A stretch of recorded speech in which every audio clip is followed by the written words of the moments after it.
Food prices went up again. You felt it at the checkout this week. Same as last month, same as the month before that. A bag of peppers, a head of lettuce, a little plastic clamshell of basil that costs more than the pot it would grow in. And most people are about to make the worst gardening decision of the whole year.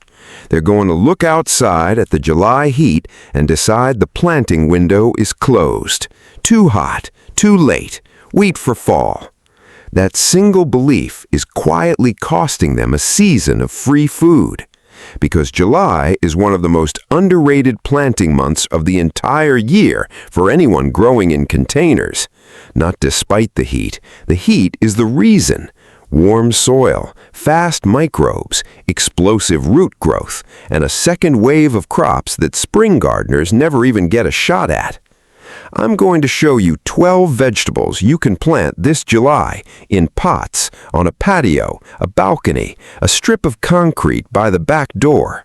Every one of them grows fast, grows in a small space, and puts real food on your plate while grocery prices keep climbing.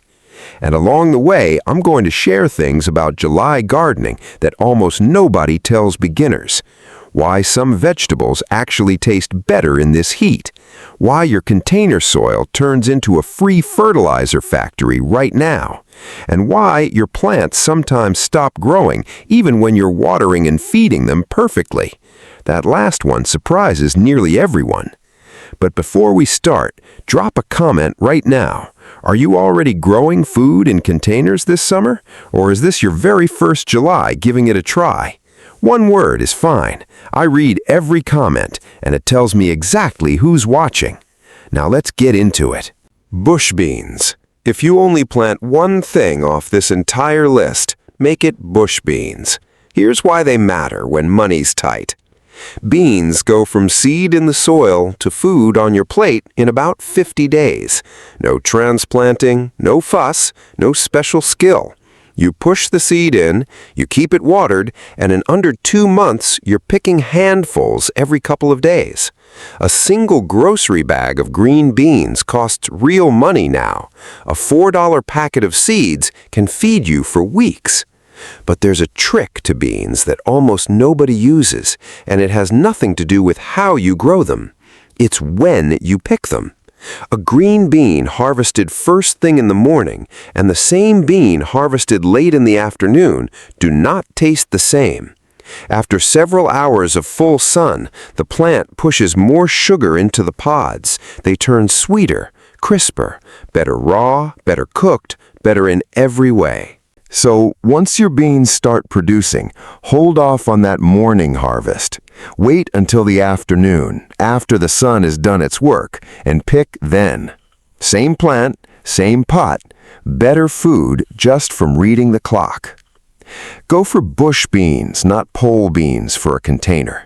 Bush types stay compact, they don't need a tall trellis, and they tend to come ready in a tight window, so you're picking proper handfuls instead of one lonely bean at a time. A single decent pot can hold several plants. Push the seeds in about 1 inch deep, a couple of inches apart, water them in, and walk away. The only real way to fail with beans is to let the pot dry out completely while they're flowering. That's when the plant decides whether to set pods or quit on you. Keep the soil damp through that stretch and you're home. Plant beans in a pot at least 8 inches deep. Give them sun, keep the soil damp, and you'll be eating in under 2 months. That's the fastest return on this list. Start here. Number 2, okra.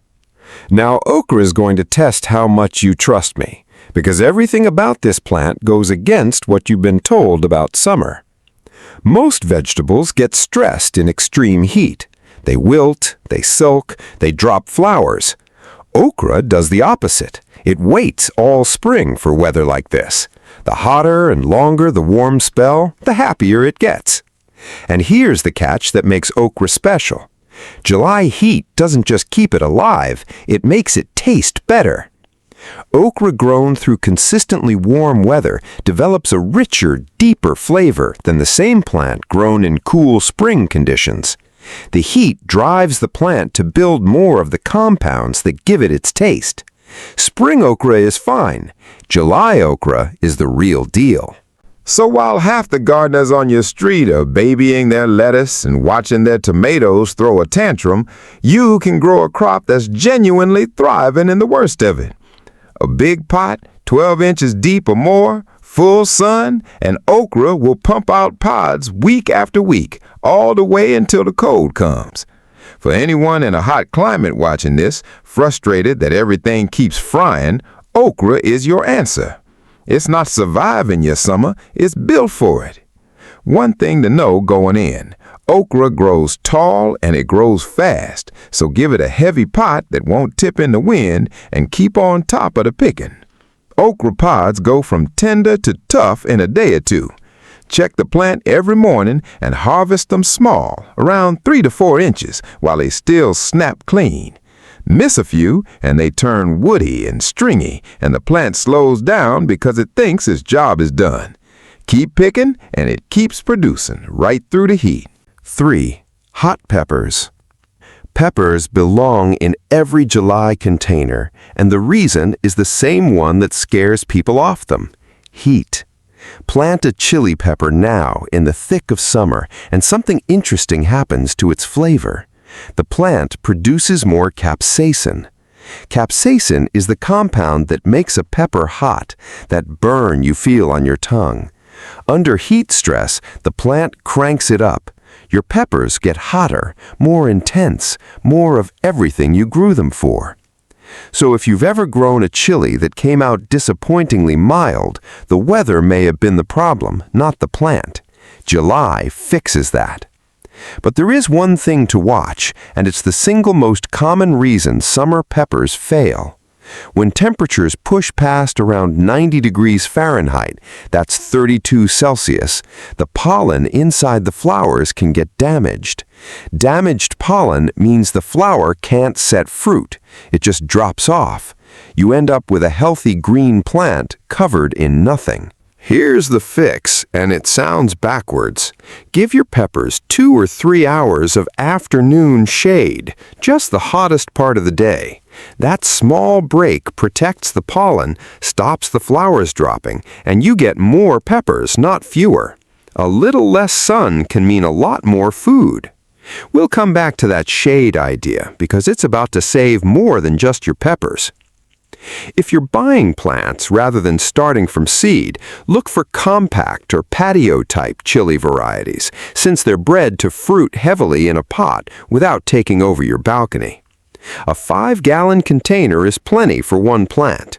Feed them every couple of weeks once the flowers appear, keep the watering steady rather than feast or famine, and a single plant will hand you peppers right up until the cold finally stops it. Dry the extras, freeze them, or turn them into sauce, and one summer plant can season your cooking for months after the season ends. 4. Basil. Plant basil right next to those peppers, on purpose. There's a reason. First, the obvious one. Fresh basil at the store is a small fortune for a few sad leaves in a bag that go slimy in 3 days. A single basil plant in a pot gives you fistfuls all summer for the price of one of those bags. The math is almost insulting. But here's where it gets good. Basil grown beside peppers in hot weather tends to produce more of its aromatic oils. Those oils are the whole point of basil. They're the smell, the flavor, the punch. Grow it in the heat next to peppers and you get a more powerful, more fragrant herb than the limp stuff on the shelf. And there's something almost strange happening in a mixed container that you'd never guess. Plants can warn each other. When a vegetable gets attacked by insects, it releases chemicals into the air. The plants around it can pick up those signals and start building their own defenses before the bugs ever reach them. So a pot with basil, peppers, and a few other plants crowded together isn't just saving space. The plants are quietly looking out for one another. Mixed containers often deal with far fewer pest outbreaks than a single prop grown alone. So group your plants, don't isolate them. A diverse pot is a tougher pot. One habit doubles your basil harvest, and it feels wrong the first time you do it. Pinch the top off the plant. As soon as it has a few sets of leaves, take the very tip out with your fingers. The plant responds by splitting into 2 stems where you pinched. Then you pinch those and it splits again. Keep doing it and a single basil plant turns into a bush. And never let it flower. The moment basil sends up a flower spike, the leaves turn bitter and the plant starts shutting down. So pinch those flowers off the instant you see them and keep it focused on leaves. 5. Lettuce. I can already hear the objection. Lettuce in July? Lettuce bolts and turns bitter the second it gets warm. Everyone knows that. Most people get this completely wrong, and it costs them one of the easiest crops there is. The problem isn't that lettuce can't handle summer. It's that people grow it the summer way they were taught in spring. Full blazing sun in a giant container. That's exactly how you cook it. Do 2 things differently, and lettuce will grow for you right through July. First, the shade trick again. Give it 2 to 3 hours out of the harshest afternoon sun. That alone keeps it from bolting and turning bitter and stretches your harvest for weeks longer than it has any right to last. Second, and this is the one that sounds wrong, use a smaller pot, not a bigger one. Leafy greens like lettuce actually grow faster when their roots are slightly restricted. A little crowding sends a signal to the plant. Instead of spending its energy pushing roots deeper and wider, it pours that energy into leaves. More leaves, faster. The exact thing you want. So bigger is not better here. A shallow, modest container outperforms the huge one. One more thing, and it's free. Harvest your lettuce first thing in the morning. Early in the day, the leaves are full of water, crisp and heavy. By hot afternoon, they've gone soft. Same leaf, picked at the right hour, twice the crunch. So let me ask you, how many summers have you skipped growing greens because someone told you it couldn't be done? 6. Arugula. If lettuce is the gateway green, arugula is the one that makes you feel like you're getting away with something.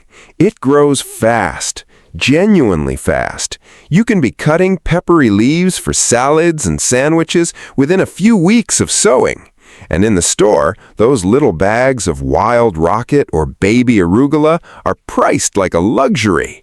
You'll grow more in one pot than you'd buy in a month for almost nothing. The same small container rule applies. Restrict the roots a little, and arugula throws its energy straight into leaves. You don't need a deep pot, you don't need much space, and you barely need to do anything once it's in. And remember what those plants are doing for each other. Tuck your arugula into a mixed container with other greens and herbs instead of growing it off on its own. The more variety crowded into one pot, the earlier those plants start raising their natural defenses and the fewer pest problems you'll fight. A diverse little container is a self-defending one. Arugula is the crop that turns a beginner into someone who suddenly believes they can do this. It's almost impossible to mess up, and it pays you back in days, not months. 7. Spinach. Spinach is the workhorse green, and July is a smarter time to start it than most people realize. Yes, it likes cooler weather, but you're not growing it the old way out in open ground where you can't control a thing.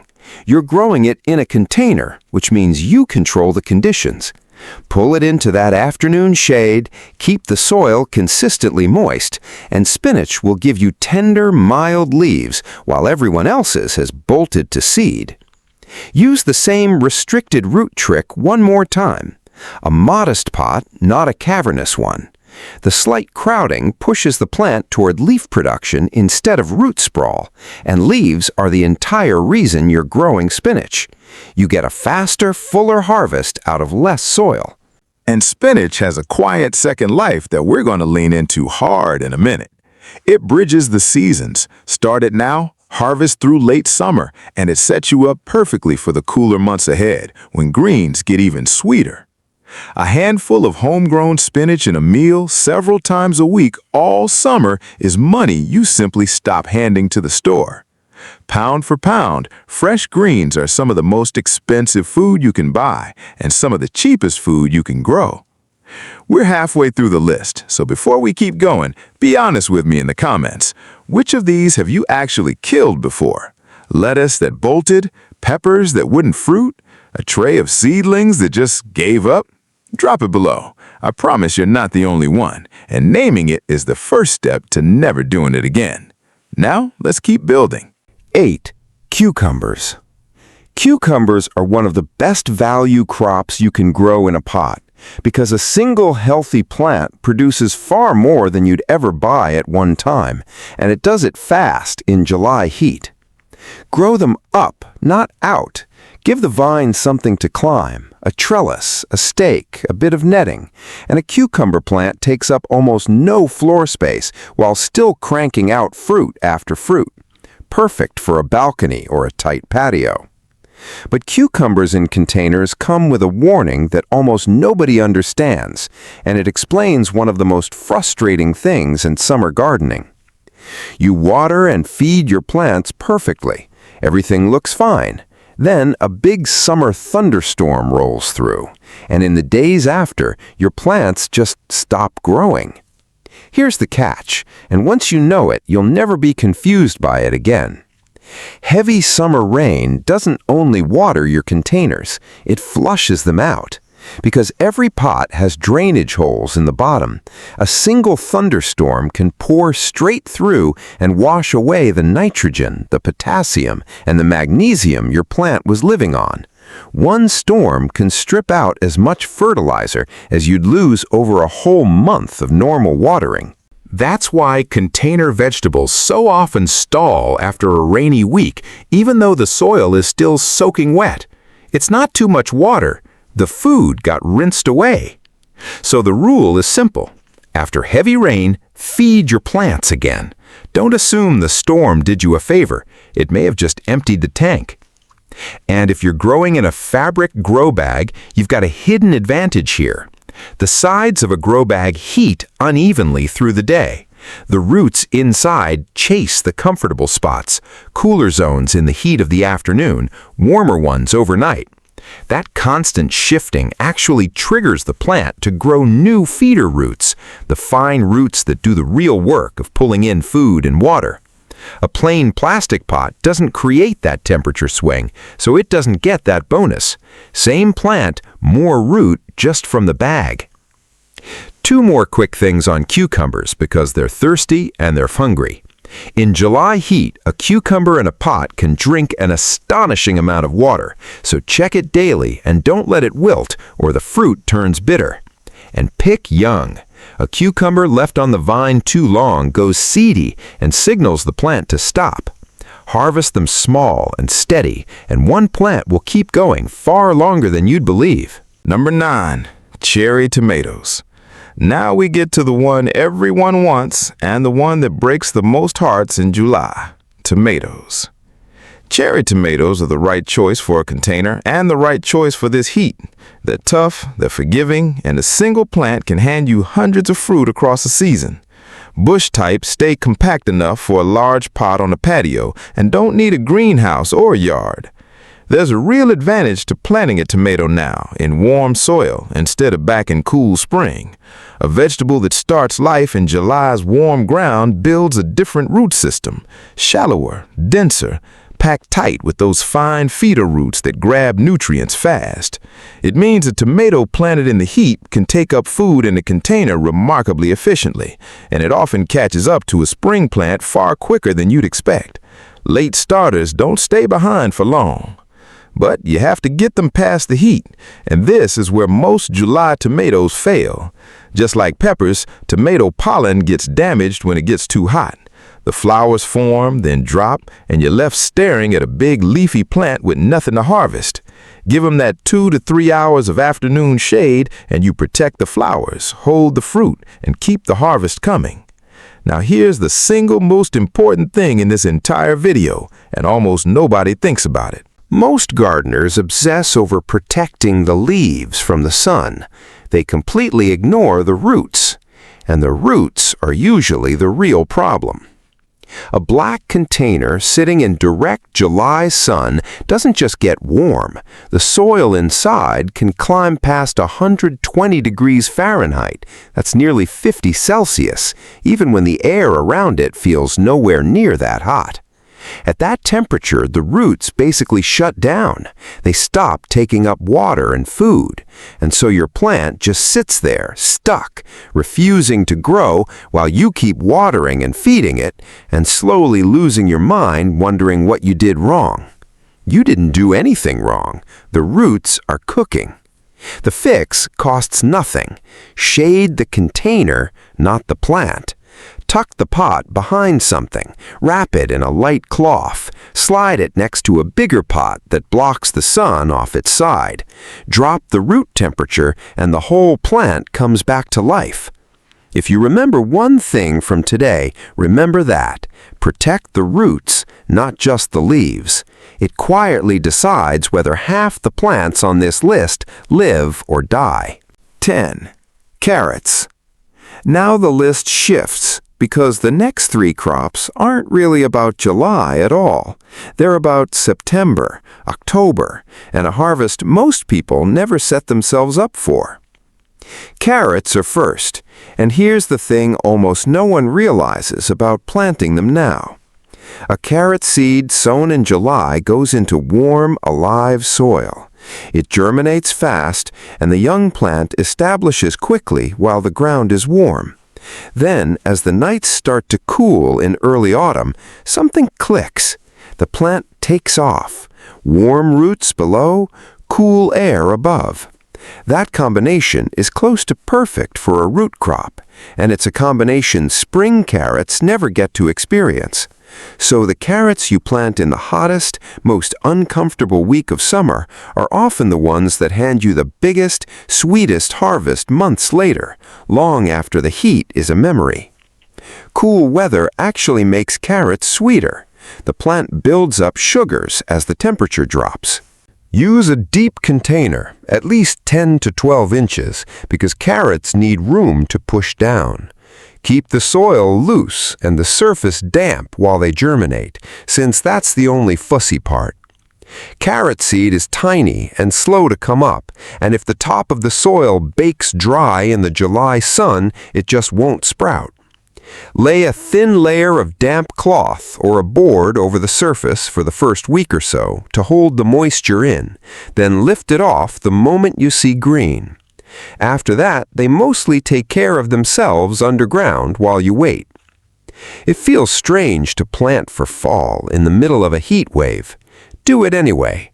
Future you, pulling fat carrots out of a pot in October, will be glad you did. Kale. Kale is the crop that makes you look like you know exactly what you're doing. Start it now. Let it establish through the back end of summer while the soil is warm and the roots are growing fast. Then let the cold come, because cold is kale's secret weapon. When the first light frosts arrive, kale doesn't suffer. It gets sweeter. The plant responds to cold by converting starches into sugars, almost like a built-in antifreeze, and the leaves turn milder and richer than anything kale gives you in summer. People who only ever grow kale in warm weather have genuinely never tasted what it can be. And it just keeps going. While the rest of your garden is shutting down for winter, a kale plant in a pot will keep handing you leaves week after week, sometimes deep into the cold. You pick the outer leaves, the plant keeps making more from the center, and one good plant can feed you for months. For a crop that's expensive and trendy at the store, that's an absurd return on a single seed in a single pot. Pick from the bottom up and never strip the whole plant. Take the lowest, biggest leaves and always leave the cluster at the very top growing. Treated that way, one kale plant becomes a machine that just keeps replacing what you harvest, week after week for months on end. This is the whole quiet genius of July planting. You suffer through the heat now, and you collect the reward when the weather turns and everyone else's garden is bare. 12. Broccoli. And we finish with the one that proves the point better than any other. Broccoli. Broccoli hates summer heat. Try to grow it through the peak of summer and it bolts, flowers, and turns bitter before you get a single head. That's why so many people give up on it. But you're not growing it through the heat, you're using the heat to get a head start. Plant broccoli in July and the young plant uses that warm soil to grow strong and establish itself fast while conditions are easy. Then, as the nights cool into autumn, the plant finally gets the weather it actually wants, and that's exactly when it forms its heads. Warm roots through late summer, cool air to finish. You're timing the plant's growth to land its harvest right in the conditions broccoli loves most. It's the same trick as the carrots and the kale, just aimed at a crop most people are convinced they can't grow at all. Give it a good-sized pot, at least 12 inches deep, steady water, and a little patience, and you'll be cutting heads of broccoli off your own patio while the supermarket is charging more than ever for the same thing flown in from somewhere else. That's the payoff for planting in the hardest month of the year. So let's step back and look at what we actually have here. 12 vegetables: beans, okra, peppers, basil, lettuce, arugula, spinach, cucumbers, cherry tomatoes, carrots, kale, broccoli. Every one of them grows in a container. Every one of them grows in a small space, and every one of them can go in the ground this July in the exact week most people have already given up for the year. Some of them feed you in 50 days. Some of them set you up for a harvest in October that spring gardeners never even get. And the whole time, the soil in your pots is working harder for you than it does at any other point in the year, breaking down food for your plants faster than the cool months ever allow. Here's what I want you to take from this more than any single crop. You don't need a yard. You don't need a greenhouse. You don't need to have grown anything successfully before. You need a few pots, a sunny spot, a little shade for the hottest hours, and the willingness to plant when everyone else has quit. And the setup is the same for almost everything on this list. A pot with drainage holes in the bottom, decent potting mix, not heavy garden soil that turns to concrete in a container, a spot that gets good light but lets you pull things into afternoon shade when the heat spikes. That's the entire kit. Most of these crops are sold as seeds for a couple of dollars a packet, which means the cost of trying any of them is almost nothing, and the cost of doing nothing is another season of full-price groceries, because the people who quit in July are the ones still paying full price at the store in October, and you don't have to be one of them. Food prices are not going back down. That's the hard truth under all of this. But a patio full of food-growing pots quietly changes your relationship with that fact. Every pepper you pick, every handful of beans, every head of broccoli you cut in the fall is money that stays in your pocket and food you know the truth about, grown by your own hands in the smallest space possible. That's not just gardening, that's a little bit of food security in a summer when you need it most. So now the only mistake left to make is trying to do all 12 at once and overwhelming yourself. Don't. Pick one, not all 12, not even 5. One. Choose the single crop from this list that made you think, I could actually grow that, and plant just that this week in one pot. Get one win. One successful container changes how you see all of this. Then add the next. Before you go, 2 things. First, tell me in the comments, out of these 12, which one are you planting first? Beans for the fast win? Okra for the heat? Broccoli for that fall harvest nobody expects? Whatever it is, type it below and commit to it. Saying it out loud, even in a comment, makes you far more likely to actually do it. And I read every single one. And second, if this changed how you think about July, do these 3 quick things so the channel can keep making videos like this for you. Tap that like button, it genuinely helps more than you'd think. Hit subscribe so the next planting guide lands in your feed before the season turns. And if you want to go further, tap the join button and become a member of the channel to support the work directly and get closer to everything we grow here. Now go pick your one crop, fill one pot, and get it planted before the month runs out. Your fall harvest starts with what you do this week.